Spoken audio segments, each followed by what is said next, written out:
Hey y'all, welcome to my little platform on here. So we're gonna jump right on in. I'm gonna be doing weekly videos, sometimes daily videos, giving you guys tips within relationships, dating, and everything along those lines. This specific video is gonna be quick and to the point. It's about signs of manipulation and narcissism. I wanted to do a video on specifically on this topic because so many people, both male and female, have ended up in very toxic relationships because they don't know how to recognize manipulation or narcissism early on. So that is something that we're going to discuss. One thing I want to just start out with immediately is number one is you'll start catching the little white lies within relationships. So you should pay attention to the little things, okay?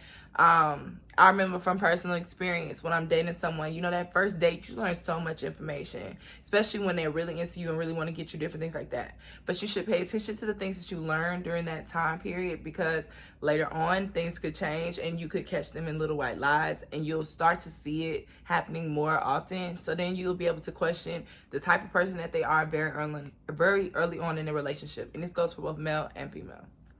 Number two, if your significant other makes you feel guilty for living your own life, or they try to dim your lights, they are showing narcissistic or manipulation tactics by doing that.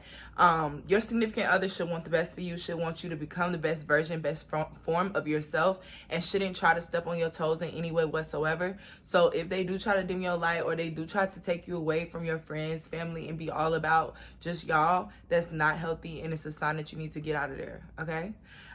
Number three, if they try to diminish your problems or issues, I had an ex like this who, literally, I could be going through the worst shit. Like, I was having issues with my Porsche and it was nothing. I'm supposed to just act like it was whatever because it was inconvenient to him with me having the complaints of my car. So, you know, even though that was a major issue to me, like it was an inconvenience to him. So if everything bad that happens becomes like an inconvenience for their part when it really isn't even about them, pay attention to those signs. Number four is they suck you dry energetically. You'll start to feel this, especially when you become more in tune with yourself. I will have more spiritual videos and personal videos towards finding your divine self coming more on this platform as well. But the more you grow as a person, you'll start to be able to feel when people suck your energy and when they just trying to take and take and take from you without you, being able to benefit from them at all, So when you start to feel your energy being drained by people, you need to pay attention because you need to steer clear of them, both in relationships and friendships. Number five, if they come off as confident but show you their insecurities, pay attention to that shit, because all that is the mask that they put on to potentially make you fall for them falling off. And you want to make sure that you see the person behind the mask, because the person behind the mask is the person that you're gonna end up with. And the worst thing you can do is fall in love with the mask, only for the mask to be taken off and it be too late. So pay attention to how people are within their confidence or their insecurities. No one should try to change anything about you to make them feel more secure with you. They should accept you for who you are and want to be a part of that. Number six, if they have no regards for others, God, I hate that as well. Kindness is a virtue. And I just feel like kindness is just something that all people should have. I'm a kind person. I don't want to be with someone who's not kind or doesn't have regards for others or isn't friendly. Or example, I remember going into Bottega with my other ex, and our sales lady was just everything. She was so sweet. She was so did everything I wanted to look at, try on, everything. She was quick with it, and very question, I don't even know the word, but she wanted to question who we were, or who I was, what I did for a living, because obviously I'm this young girl coming to cash out at Bottega with a man, you know what I mean? So she was just asking friendly questions, not too invasive, because y'all know I really don't like being questioned, but it was just good friendly vibes. And he was so rude, and I just remember being wow, just have some regards. She's standing in this store during COVID at that, working her tail off, hauling, literally it was a 5-story Bottega. She's not even taking the elevator. Shorty is climbing the stairs. So be nice, just be kind, So that was probably a petty example, but y'all get what I'm saying. When people don't show regards towards others, or they're just not kind, it's not something you want to be around, not something that you want to grow with. Next, we have, they try to move very quickly. Love bombing is a major thing, specifically in this generation. Now I'm not against relationships technically moving quickly, because love is love, and when it's right, it's right. But at the same time, you know when something's moving quickly and it's just not fully there, or when it feels a little off. You have to pay attention to those type of signs.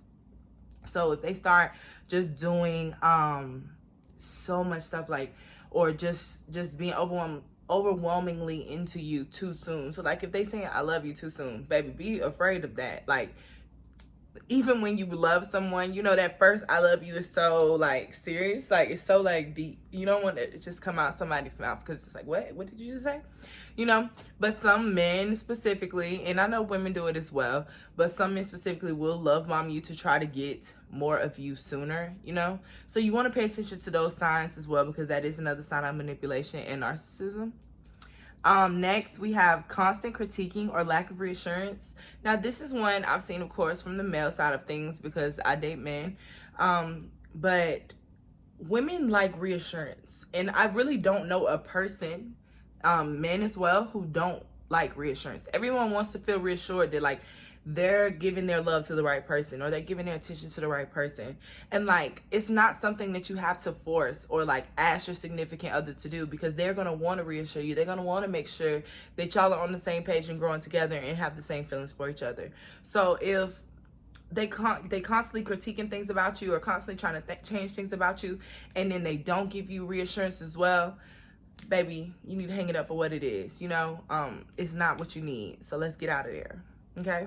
And then lastly, when they create a dependency, like this a lot, you'll see this a lot with people with abandonment issues, which is another major thing within our generation. Of a lot of us have abandonment issues. I've even figured out that I have a sense of abandonment issues as well.